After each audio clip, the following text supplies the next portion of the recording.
Chapter 42 picks up where we left off. There's a severe famine in the land.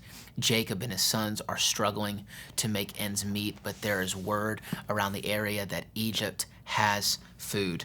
Chapter 42, verse 1. When Jacob learned that there was grain in Egypt, he said to his sons, "Why do you just keep looking at each other?" He continued, "I've heard that there's grain in Egypt. Go down there and buy some for us so that we may live and not die." I mean, what are you guys doing? Let's go. Go down there. Go get some. Let's continue. Let's continue what God's called us to do. Verse 3. Then 10 of Joseph's brothers went down to buy grain from Egypt. But Jacob did not send Benjamin, Joseph's brother, with the others because he was afraid that harm might come to him. Because of what happened to Joseph, Jacob was incredibly protective of Benjamin. He would not let him out of his sight. Verse 5, so Israel's sons, this is Jacob, it's interchanging the name, were among those who went to buy grain, for there was famine in the land of Canaan also. Now Joseph was the governor of the land, the person who sold grain to all its people. So when Joseph's brothers arrived, they bowed down to him with their faces to the ground. As soon as Joseph saw his brothers, he recognized them. But he pretended to be a stranger and spoke harshly to them. "Where do you come from?" he asked. "From the land of Canaan," they replied, "to buy food." Although Joseph recognized his brothers, they did not recognize him. Verse 9.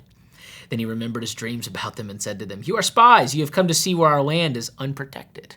And they're like, No, we're not spies. Please don't kill us. We're not spies. No. But Joseph remembered that his dream that God gave to him when he was 17, that his brothers would come and that they would bow down to him. And here we are. And here his dreams are taking place. "We are all sons of one man. Your servants are honest men, not spies." "No," he said to them, "you have come to see where our land is unprotected." But they replied, "Your servants were 12 brothers, the sons of one man who lives in the land of Canaan.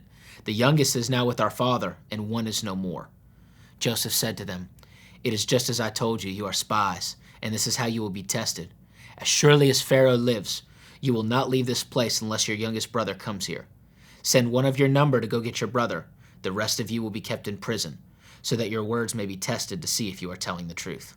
If you are not, then as surely as Pharaoh lives, you are spies." And he put them all in custody for 3 days. On the third day, Joseph said to them, "Do this and you will live, for I fear God. If you are honest men, let one of your brothers stay here in prison while the rest of you go and take grain back for your starving households. But you must bring your youngest brother to me, so that your words may be verified and that you may not die." This they proceeded to do. They said to one another, verse 21, "Surely we are being punished because of our brother." Well, actually, you're kind of being played along by your brother, but they didn't realize what was taking place. Joseph didn't have any intention to harm them.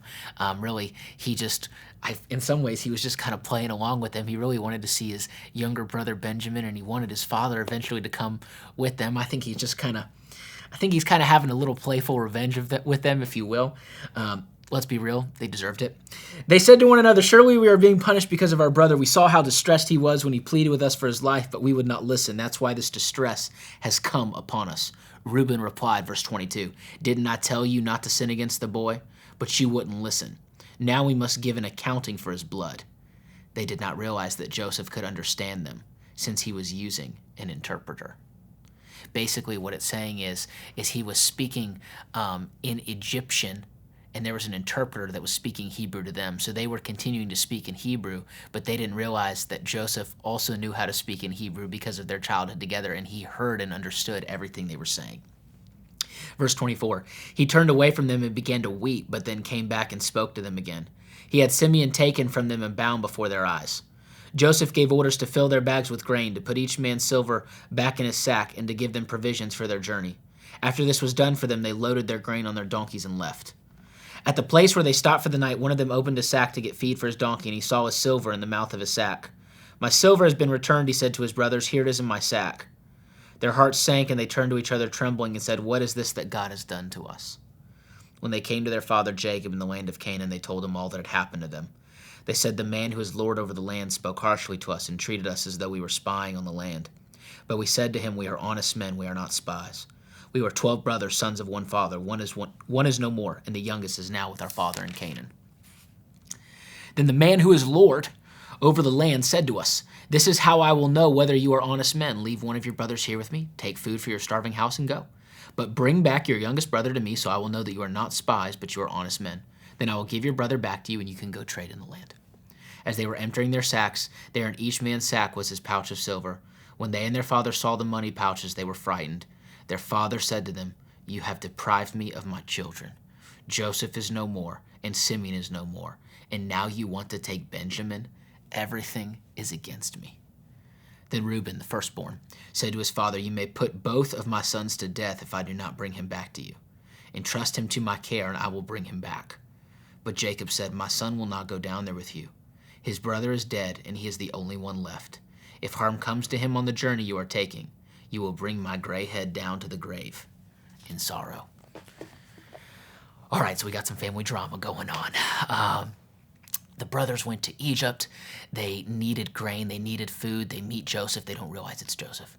Joseph is talking to them, and he's kind of playing along with them. He says, "One of you is going to have to stay while the others go back and get the youngest son, Benjamin." So Simeon stays. They go back to their father. They realize that the money that they paid for the grain was back on their saddles, back in their horses or camels or whatever they were riding. And they're like, "Oh no, they're going to think that we stole everything. They're going to think that we cheated them." But Joseph had done this. They hadn't cheated in any way. They tell their dad, "We need to bring Benjamin so that we can go get more food and so that Simeon can be freed." And their dad, Jacob, says, "No way, Jose. That's not happening. We're not doing this. I'm not sending my son. If anything happens to him, I'll die. I might as well be dead." Reuben says, "Dad, you got to trust me. Here, I'll give you my 2 sons. If anything happens to Benjamin, my family's life for his life." Jacob says, "No, I refuse."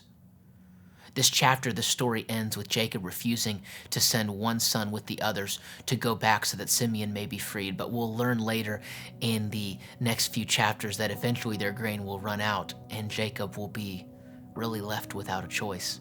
Benjamin will make the journey to Egypt. It's going to be awesome. Be blessed today.